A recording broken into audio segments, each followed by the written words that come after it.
We hear all the time people struggling with cold versus warm traffic on Google Ads. And sometimes the answer is not super simple, right? Sometimes they overlap in campaigns. We're going to talk about that. But there are a ton of different ways that you'll be able to scale into cold audiences with Google Ads without having the warm kind of influencing the ROI, and then also what you're going to scale out into. So the first thing I want to do is define cold versus warm, because not everybody who watches these videos is super experienced with this. But really, when anyone says warm targeting on Google Ads or with marketing in most cases, it's going to be targeting people who are already influenced by your brand. They're influenced because they've seen the Facebook ad or an ad somewhere else, or really anything that's given some kind of knowledge about your brand. It could be people looking for your specific type of product. Could be people looking for your actual brand name. But if they have that knowledge beforehand, that's going to usually influence the CR, which is conversion rate of people purchasing. And that's going to be what's considered warm traffic. Now, cold is really any kind of targeting that you're going after. That's going to be people who don't know your brand, but they're looking for your product or similar terms based off of or around your product, right? And this is really where people want to scale that into, right? Because at some point, there's kind of the question, should we go after warm targeting? If they already know our brand, or they're just going to find the organic listing on Google and click on that? Or do we want to put an ad in front of them where it's going to cost us $1 or $2 to get them to the site to convert? Now, that's a different conversation. A lot of the times you probably want to focus on capturing your warm targeting because there's so much competition in e-com, right? Just because they know your brand doesn't mean they're not going to go to Google, find another store that sells a very similar product, and then be influenced to buy, right? So a lot of times you're going to want to protect it. But if you do have a unique product where people are going and searching for it, and they don't necessarily have a lot of competition or ads popping up, that's where you can kind of get away with not doing that. So that being said, let's talk about the campaign types that overlap. Now, there's a couple different campaigns where you can't completely avoid going after warm targeting too. And that's not to say you won't have campaigns that are segmented to warm targeting. If you are going to protect your brand and the terms around your brand, you're usually going to have that segmented into their own campaigns. You can have dedicated budget. But there are a couple campaigns that kind of influence both. That's going to be a PMAX, and that's going to be also shopping. The reason why you can't really segment between these two is because they're algorithm-based campaigns. So you're setting them up, giving them the type of content that they need to scale. And then you can't really determine exactly who they go after because it's basing the targeting off of your content and also how you set it up too. Now, there are certain settings, for example, in PMAX where you can influence it to go after cold targeting. They don't really do the job. We've tried them a lot in the past. We've actually seen these campaigns scale farther not having those settings. And the reason why, which is our hypothesis, is that it's having pretty much prime data fed into the campaign based off of people who are going to convert at a higher rate because they're warm targeting. But at some point, warm targeting is going to exhaust, right? There's only a finite amount of people who are searching your brand. So at some point, it's going to exhaust that, and it's going to scale exclusively into cold targeting. And once it gets to that point, it's going to have so much data based off of people who have converted well. It's going to know what type of people to continuously go after. So that's why it's kind of a necessary evil. That's how we think of it, right? Because even though you're spending a little bit of money to retain that traffic, and it's going to influence the ROI, it is going to give you pretty much prime data as far as who the campaign should go after next. So a very similar concept also is shopping, right?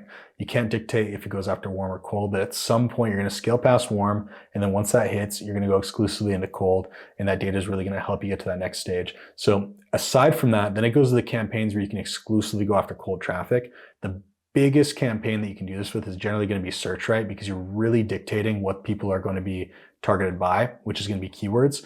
And based off of keywords, let's say your brand is, blue calcium pills. If somebody's searching blue calcium pills, it's warm traffic. If somebody's searching just calcium pills, that's going to be cold traffic, right? Maybe sometimes there's some overlap, but in most cases, it's such a broad term. If somebody's searching for that product type, it's likely going to be cold traffic. So with search campaigns, what you're going to do is if you want to protect your warm traffic, you're going to have campaigns dedicated to only your warm traffic. That way you can always keep it separate, because the biggest problem when it comes to warm and cold traffic overlapping is the ROI gets mixed together and average. And the worst thing you want to do is scale deeper into cold traffic that's unprofitable just because you have warm traffic pretty much carrying your campaigns, which happens all the time with smaller accounts or campaigns that haven't scaled to a super high level. We see it generally when we audit accounts and we see, they say, oh yeah, this PMAX is doing really well. And then we figure out exactly where the traffic's coming from, find out it's mostly branded, and the rest is history, right? So whenever you have the chance, you're always going to segment them. You want to make sure there's dedicated budgets.